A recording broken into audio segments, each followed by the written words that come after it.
Et d'abord, Québec met fin à la publication de bilans quotidiens sur l'évolution de la pandémie de la COVID-19. Bénédicte, dorénavant, on va passer à des bilans hebdomadaires. Oui, ce sera à chaque jeudi. Donc aujourd'hui, on sait que le docteur Arruda doit annoncer ce qui va rester pour ce qui est du déconfinement pour l'été. Et ça ira, ce prochain bilan, au 2 juillet. On va y aller de manière hebdomadaire. Ce qu'on dit du côté du ministère de la Santé, c'est entre autres parce qu'il y a la situation épidémiologique qui se stabilise. Mais on va faire le point. On va poser la question à docteur François Marquis, chef à des soins intensifs à l'hôpital Maisonneuve-Rosemont. Comment vous analysez ça? Est-ce qu'on est rendu là, docteur Marquis, à ne plus dévoiler ces bilans quotidiens? Oui, puis il faut comprendre que c'est pas une question de cacher de l'information, c'est simplement que si on le fait encore de façon quotidienne, on va simplement perdre la perspective. C'est exactement comme mesurer son enfant tous les jours, on le verra pas grandir. Donc, si on veut que le message passe bien dans la population et que les gens comprennent est-ce que les choses s'améliorent, est-ce que les choses se détériorent en fonction des différents lieux, ça nous prend un recul. Et le recul d'une semaine est approprié selon moi. À partir de là, s'il y a une éclosion à quelque part, il n'y a rien qui va les empêcher de revenir à un mode quotidien. C'est juste que là, hebdomadaire, je pense qu'on est rendu là. Je veux parler avec vous du nombre de tests aussi. On voulait tester beaucoup. Quand on regarde les dernières données, je pense que c'était 6500 tests. On sait que les gens dans les urgences se font tester. C'est inclus là-dedans. Donc, il n'y a plus beaucoup de monde de la population nécessairement. On a fermé des cliniques. Comment vous voyez ça, qu'il y ait de moins en moins de tests? Est-ce que c'est quelque chose qui est inquiétant à ce stade-ci?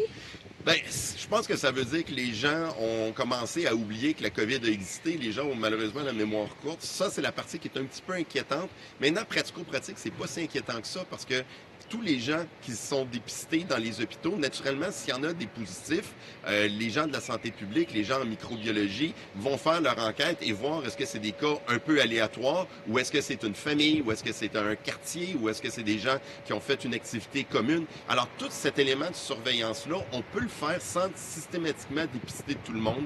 C'est des trucs qui sont connus.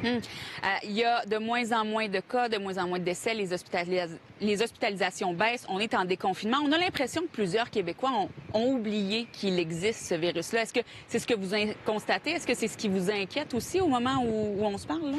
Bien, je pense qu'effectivement, les gens ont eu très peur, avec raison. Je pense que ça a été un moment difficile. Mais dans un retour d'élastique où avec le beau temps, les vacances, on dirait que, pouf, les gens ont voulu changer d'idée. Ils ont peut-être un peu trop changé d'idée.